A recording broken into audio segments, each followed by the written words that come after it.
eh, klien kami telah resmi ditahan di Polres Tangerang Selatan, dan kami sampaikan bahwa ini adalah proses hukum yang harus kita hormati, yang harus kita hargai. Dan kemudian terkait proses laporan saudari Ayu juga baik di Polres Tangerang Selatan maupun di Polres Jakarta Selatan, kami akan kawal hingga tuntas. Bang, ya. Alasan penahanan sendiri dari pihak Polres apa? Terkait itu mungkin yang bisa jawab dari pihak kepolisian. Penahanan sementara sampai berapa hari ke depan? Kalau dari kemarin saya membaca dan melihat dari tertulis penahanan 20 hari ke depan. Oke, berarti hari itu boleh dijelaskan dulu Bang, BAP-nya berjalan seperti apa, berapa jam dan berapa pertanyaan, dan kondisi Ayu sampai pada akhirnya ditahan itu seperti apa, dan apakah dari abang-abang sendiri sudah memberikan gambaran bahwa hari itu memang kemungkinan akan langsung ditahan, seperti apa Bang? Sebelumnya dari kronologis pun saya sudah menyampaikan dari awal, bahkan saat kami menerima sebagai penasihat hukum bahwa konsekuensi dari perkara hukum itu harus disiapkan segala sesuatunya. Kita sebagai pelapor ataupun kita sebagai terlapor, kita harus siap ketika ada bukti-bukti yang cukup kuat dan kemudian itu menjadikan satu tempat untuk pihak kepolisian untuk melakukan penegakan hukum, maka klien kami harus siap, dan kemudian saudari Ayu siap apapun konsekuensinya untuk ditahan. Dan untuk tadi terkait BAP-nya segala macam, itu terkait yang dibahas adalah tanda tangannya. Proses. Ya. Ayu sendiri berarti mengakui, maksudnya memakai uang tersebut itu seperti apa, Bu? Kalau yang kemarin itu difokuskan adalah tanda tangannya. Oke.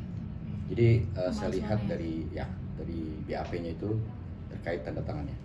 Dan dengan berani kami sampaikan bahwa klien kami sangat jujur, tidak ada yang ditutupi, terbuka secara natural menyampaikan hal tersebut adalah khilafah.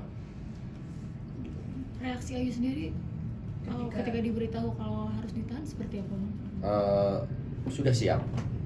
Bahkan pada saat kita berkomunikasi terakhir ya, dia sudah siap. Bismillah. Beliau menyampaikan Bismillah. Gitu. Upaya apa yang akan dilakukan dari kuasa hukum? Apa akan mengajukan penangguhan penahanan nantinya? Oke, terkait itu di sini saya jelaskan sebelum nanti ada dari rekan saya terkait laporan-laporan dari saudari Ayu, ya, klien kami ini tetap dari laporan di Polres Tangsel maupun di Polres Jakarta Selatan, kami mewakili dari klien kami, tetap kami akan kawal proses itu, baik secara bukti-bukti yang sudah kami miliki kita akan kawal sampai artinya keadilan untuk klien kami harus artinya kepastian hukum ya, dan keadilan untuk klien kami serta terkait gugatan kami. Gugatan kami juga sedang berjalan, insya Allah di tanggal 6 kita mulai proses gugatan kami, dan kita akan kawal terus baik bukti-bukti yang kami miliki untuk mendesak dan juga untuk supaya mendorong pihak kepolisian menyegerakan proses-proses hukumnya agar segera ditindaklanjuti begitu. Penangguhan penahanan gimana? Untuk penangguhan penahanan nanti kita masih koordinasi, dan ini nanti bisa disampaikan oleh rekan saya Bang Din. Silakan. Baik, makasih rekan Leo. Teman-teman, terkait upaya hukum ya, emang ada upaya hukum yang diberikan undang-undang kepada tersangka atau orang yang ditahan, tapi sebelum masuk ke upaya hukum saya akan masuk ke penahanan ya. Penahanan itu memang murni kewenangan daripada penyidik ya. Sebagaimana ketentuan pasal 21 ayat 1, kewenangan penahanan itu ada penanganan kewenangan subjektivitas penyidik, atau dalam bahasa umum itu teori khawatir. Jadi kalau penyidik itu khawatir melarikan diri, menghilangkan barang bukti, mengulangi perbuatannya, maka atas kewenangan pasal 21 ayat 1 itu bisa ditahan. Kemudian pasal 21 ayat 4-nya itu memang mengatur kewenangan objektivitas penyidik atau teori objektivitas. Nah, kewenangan objektivitas penyidik ini atas perintah undang-undang. Kalau memang dia pidananya di atas 5 tahun atau lebih, maka dia bisa ditahan berdasarkan surat penahanan. Sekarang masuk ke dalam upaya hukum ya. Upaya hukum itu adalah hak konstitusionalnya tersangka atau seseorang yang ditahan.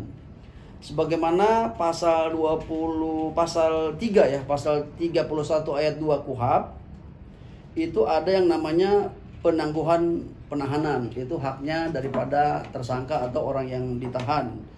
Kemudian pasal 123 KUHP itu mengatur upaya hukum keberatan. Jadi kalau ada tersangka ditahan itu bisa mengajukan keberatan. Yang ketiga itu ada upaya hukum pra peradilan. Sebagaimana pasal 77 junto pasal 124 KUHP.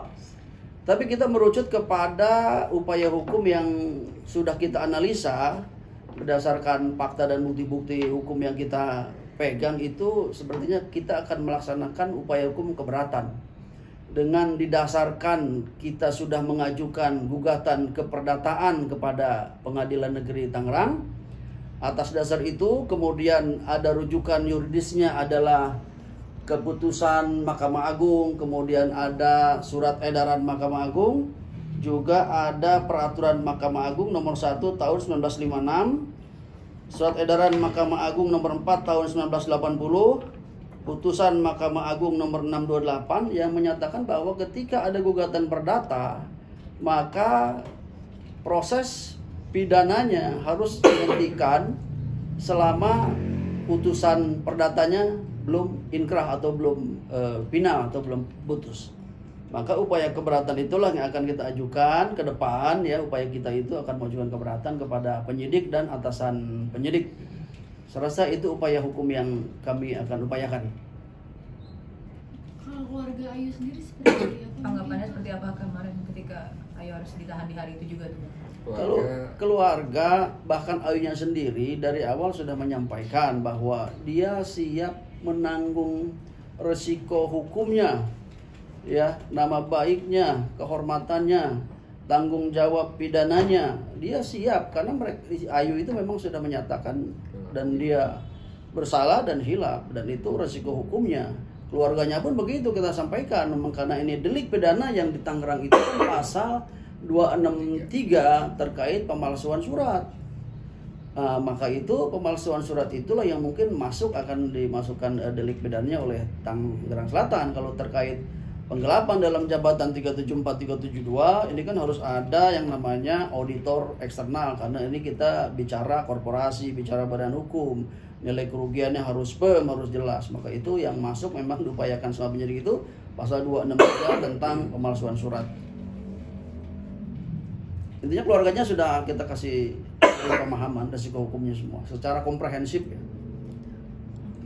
Bang, ada komunikasi nggak yang terjalin antara kuasa hukum Ayu sendiri dengan kuasa hukum Ashanti mungkin? Ada, kemarin kita sudah komunikasi dengan pengacaranya, rekan kami Bang Atta atau Bang Atta itu terkait proses somasi bipatrit yang kita sampaikan kepada perusahaan HHI ya. Dan mereka sudah menjawab, mungkin minggu depan ini bisa ketemu, karena memang dalam surat somasi itu kan kita agendakan untuk mediasi bipatrit. Komunikasi sudah ada. Isi dari komunikasi Bang Steve yang sampaikan. Mungkin gimana Bang? Itu terkait komunikasinya terkait bipatrit, terkait ketenaga kerjaan, bukan mediasi atau lainnya, bukan. Kita tetap akan konsen mengawal perkara atau laporan Ayu di Polres Tangsel maupun di Polres Jaksel gitu. Kalau misalkan di sini Ayu siap menanggung resiko, siap bertanggung jawab akan perbuatan yang telah dilakukan, ya nanti proses hukum berjalan. Bila mana laporan Ayu itu terbukti dan bisa membuktikan, tidak tertutup kemungkinan status yang melekat sama Ayu saat ini mungkin juga akan melekat juga kepada lawan, seperti itu. Bang, update terkait PMH dari Dan juga ada dua perusahaan ya, yaitu perusahaan pihak lawan dan kemudian dari pihak Bank BUMN, yang artinya di sini ada keterkaitan dari perkara yang kita dalami. Dan untuk pihak lawan kami sampaikan kami akan menempuh langkah hukum baik secara pidana maupun secara perdata sesuai dengan bukti-bukti yang kami miliki serta ketentuan hukum yang berlaku. Dan yang pastinya kami menegaskan bahwa Indonesia adalah negara hukum, yang artinya keadilan harus ditegakkan tanpa pandang bulu siapapun itu gitu. 100 miliar itu apa aja sih Bang, mungkin kalau Boleh dirinci? Kami menyampaikan ada beberapa secara materi, kerugian materi yang terhadap klien kami dan juga kerugian imaterialnya terhadap klien kami sudah hitung 100 miliar. Jadi kita tidak bisa sampaikan karena itu pada saat persidangan nanti ya, nanti akan kita sampaikan. kapan persidangannya, Bang? Tanggal 6 bulan November di Pengadilan Negeri Tangerang. lagi nantinya Ayu mungkin bisa dihadirkan juga ya Bang, bisa dihadirkan juga. Bisa. Nanti kita lakukan koordinasi dengan pihak Polres Tangsel. Kalau kondisi Ayu gimana Bang sampai saat Terakhir ini? mungkin. Kabarnya seperti apa? Mungkin mentalnya? Kabar baik-baik aja kemarin. Saya sampaikan dengan konsekuensinya baik-baik saja dan dia katakan Bismillah ya Bang. Itu yang disampaikan oleh Ayu.